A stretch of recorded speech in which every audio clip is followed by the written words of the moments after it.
Assalamu alaikum warahmatullahi wabarakatuh. Na ndugu zangu katika imani, tunamshukuru Allah subhanahu wa ta'ala kutujalia khairi na baraka siku ya leo. Usiache kusubscribe, kufollow, kushare na kulike ili tuweze kwenda sambamba katika darasa zijazo. Inshallah leo nataka tuzungumzie jambo hapa, jambo ambalo linawasumbua watu wengi katika dunia. Linawasumbua watu wengi, ambalo linawatatiza watu wengi. Ndugu zangu, Allah subhanahu wa ta'ala amemuumba mwanadamu akiwa na nguvu maalum. Kila mwanadamu ako na nguvu maalum. Hii nguvu tunaita sharafa. Kila mtu ana sharafa ama karama. Kila mtu ana karama yake katika dunia. Karama ni nini? Ama sharafu ni nini? Hii ni nguvu maalum ya utendaji kazi.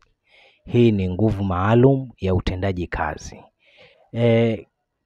Katika utendaji kazi mathalan, vile vile Allah subhanahu wa ta'ala amesema kwamba amemuumba mwanadamu kisha akamfadhilisha mwingine juu ya mwingine. Yani kuna warefu, kuna wafupi, kuna wembamba, kuna wazito, wanene, ushaona, kuna matajiri, kuna maskini, kuna mafukara. Sasa katika nguvu ya utendaji utapata mtu anashika biashara, mathalan mtu ana biashara. Katika nyanja za biashara mtu anafanya vizuri sana katika nyanja za biashara, lakini ukimleta katika nyanja za kilimo mtu huyo anapata hasara iliyo ya hali ya juu, licha ya kwamba anatumia kila aina ya teknolojia katika utendaji kazi katika masuala ya kilimo, lakini anafeli. Lakini ukimwangusha katika masuala ya biashara mtu huyo yuko sawa, yuko vizuri kabisa. Mathalan pia katika mfano katika nyanja za udaktari ama kuagua, utapata mtu amesomea vizuri udaktari, lakini udaktari ule aliosomea hauna natija yoyote katika maisha yake. Licha ya kuwa anafanya kazi lakini haimpi manufaa yoyote. Ama pia anafanya kazi lakini haina manufaa yoyote katika maisha yake au katika wale ambao anawatibu, haina manufaa yoyote. Kwa sababu gani? Hana hiyo karama ya kutibu. Vile vile mvuvi, utapata mtu amejikita katika kazi ya uvuvi. Una mtu ana maisha, yeye ni mvuvi miaka nenda miaka rudi, lakini hafanikiwi katika nyanja hizo za uvuvi. Kwa sababu gani? Hana ile karama ya uvuvi. Kwa sababu ataenda atapata samaki wawili watatu anarudi, kesho hivyo samaki wawili watatu anarudi. Lakini kuna yule ambaye Allah subhanahu wa ta'ala amemwekea sharafu ama nguvu ya kuenda kuvua. Utapata sasa yeye akienda si msimu wa chini wala si msimu wa juu, yani low season ama high season. Yeye akienda kule Allah subhanahu wa ta'ala anamjalia kwamba anatoka na kipweto cha uhakika. Yani biashara ya samaki kwake ama biashara ya uvuvi kwake iko vizuri kabisa. Kwa hiyo inatakikana wewe ujue sharafu yako ni ipi ama karama yako ni ipi au nguvu yako ya utendaji ni ipi. Usishinde kutafuta kazi ama kufanya kazi usiku kucha, miaka nenda miaka rudi, uko hapo lakini hauna maendeleo yoyote. Hakikisha unatafuta sharafu yako iko wapi. Ndugu zangu, hii sharafu ndio pale sasa wachawi huwa wanayokufanyia ili kujua sharafu yako. Kwa sababu wachawi ndio wanatumia sharafu ya mtu au nguvu ya mtu, na nguvu ya mtu inaambatana na kiwiliwili au nyota. Sharafu ya mtu inaambatana na kiwiliwili au nyota. Ndio pale utasikia mtu ameibiwa nyota. Si kuibiwa nyota, bali ile nguvu sharafu ndio imechukuliwa. Ziko teknolojia za kichawi ambazo mtu anachukuliwa hizo nguvu kwa kutumia jasho lako, mate yako, nywele zako, nguo zako, unyayo, unachotwa unyayo, sauti pia, ile kwamba fulani, ukiitika ukiangalia nyuma hamna mtu, ushachukuliwa ile nguvu. Sasa ile nguvu ndio wachawi wanaenda kuitumia katika mambo yao. Sasa katika hali hiyo ukishapata ama ile nguvu yako ishaathiriwa na wale wanga au wachawi, utajipata katika maisha kile unachokifanya hakiwi. Kila unachokifanya hakiwi. Kwa sababu gani? Ile sharafu yako imechukuliwa. Sharafu yako imechukuliwa, inaenda kufanywa mambo mengine kule. Unafanya biashara haiwi. Wewe ni mtu wa madeni kila siku. Wewe ni mtu unaumwa kila siku. Yani wewe shida zote ni zako.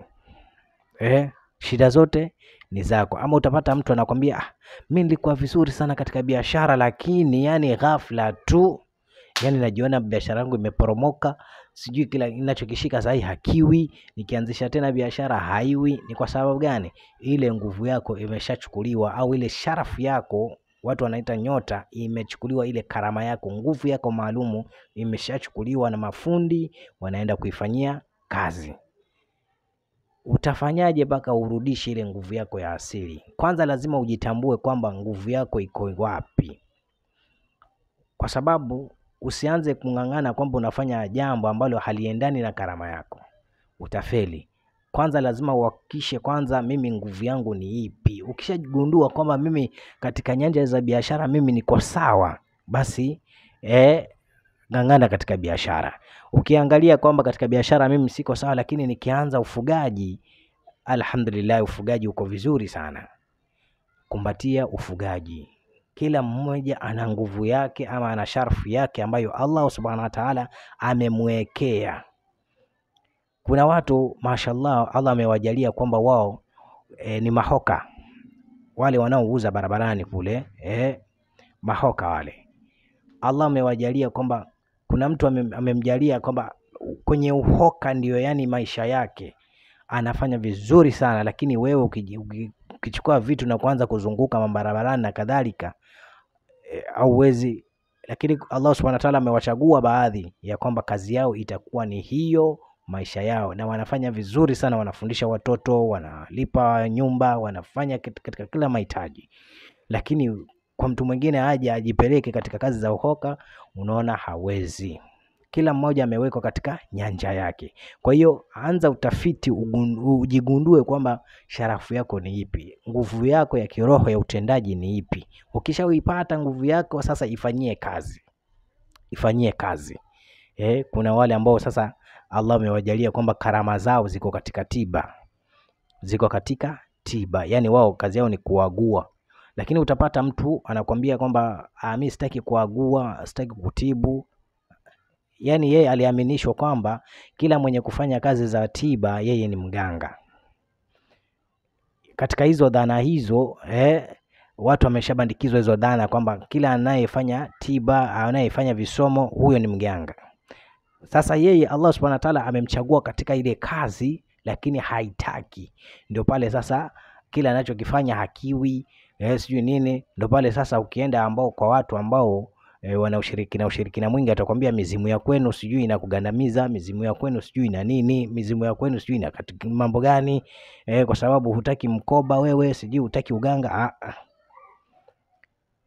Sharafu yako Allah subhanahu wa ta'ala amekuweka pale kwa ajili ya kuja kusaidia jamii ili uwatibu kutokana na matatizo walio nayo, kwa sababu kuna matatizo ya spiritually, kuna matatizo ya kawaida, lazima uague ama uwatibu. Kila mmoja ana sharafu yake. Ukishagundua sharafu yako nipi, wallahi wa billahi wa tallahi, hakuna mchawi ambaye anaweza kuburunga hiyo sharafu. Hakuna.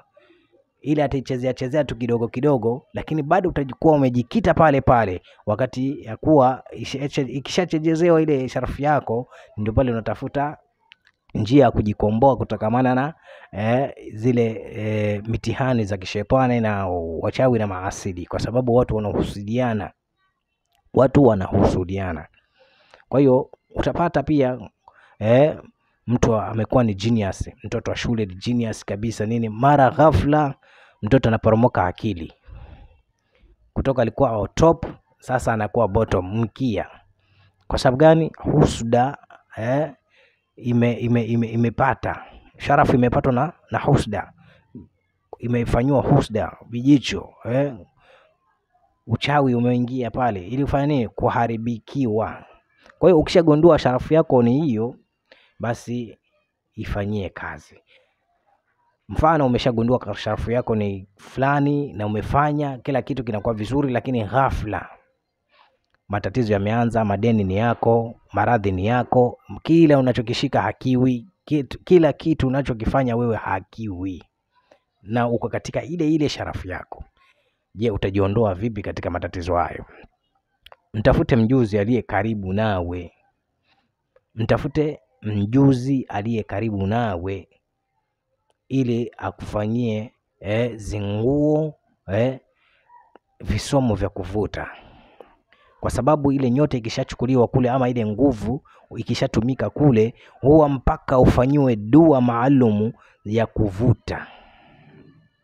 kuvuta, visomo vya kuvuta, kisha ufanyiwe visomo vya kusafisha, na uoge dawa kwa ajili ya kusafisha, kwa sababu ile nguvu ama ile sharafu yako ikiwa kule huwa inaharibiwa, inatumika kivyengine. Sasa wakati kurudisha ile nguvu yako ya asili, kwa sababu huwa ni kiwiliwili, kisharudi katika mwili, hakikisha mwili unakuwa sawa, ndo pale sasa unafanywa zinguo la kusafisha na dawa za kusafisha. Kwa hiyo ndugu zangu, tuweni makini katika kuwaendea watu, na sio watu wote wako katika tiba wanafanya tiba. Ndio maana nikakwambia kwamba kila mmoja ana sharafu yake. Kuna mtu yeye Allah Subhanahu wa Ta'ala amemjalia katika hiyo sharafu, kitu fulani anakiweza na kitu fulani hakiwezi. Kuna watu mashallah Allah aliwajalia kwamba katika kazi za biashara wanafanya vizuri sana. Watu wanakuambia sijui katika dawa za biashara ama nini, wanakuwa vizuri. Kila mmoja amepewa nguvu yake. Kila mmoja amepewa nguvu yake.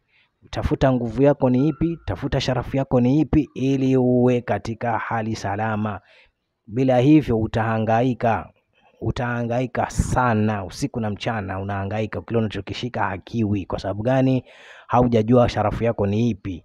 Na ukishaijua sharafu yako ni ipi, kisha imeshachezewa, basi tafuta mjuzi aliye karibu nawe kwa ajili ya kukufanyia tiba.